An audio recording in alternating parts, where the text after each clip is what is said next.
हमारे channel fashion killer में आप सभी का स्वागत है दोस्तों। जैसे कि आपने थंबनेल पे देख लिया होगा वीडियो में किस प्रोडक्ट पे बनाई है। दोस्तों आज की इस वीडियो में आपके लिए लेकर आया हूँ Realme 7 Pro Narzo 20 Pro का बैक कवर। दोस्तों आप देख सकते हैं जो बैक कवर ये आईफोन लुक में है, इसका जो डिज़ाइन है आईफोन लुक में है।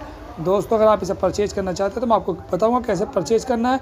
इस पर 76% ऑफ चल रहा है, 76% इस पर डिस्काउंट चल रहा है दोस्तों, अगर आप इसे ख़रीदना चाहते हैं तो। दोस्तों सबसे पहले आपसे मैं एक रिक्वेस्ट चाहता हूं, अगर अभी तक आपने मेरे चैनल को सब्सक्राइब नहीं किया तो चैनल को सब्सक्राइब कर लीजिए, बेल आइकन पर क्लिक करके और नोटिफिकेशन को ऑन कर दीजिए।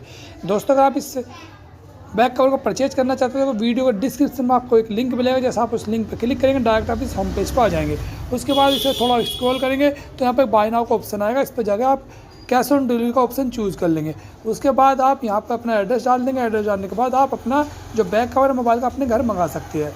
उम्मीद करता हूँ वीडियो आपको जरूर पसंद आएगी। जल्दी जाइए वीडियो डिस्क्रिप्शन में और लिंक पर क्लिक कीजिए और अपने मोबाइल का back cover iPhone look design में ख़रीद लीजिए। धन्यवाद दोस्तों।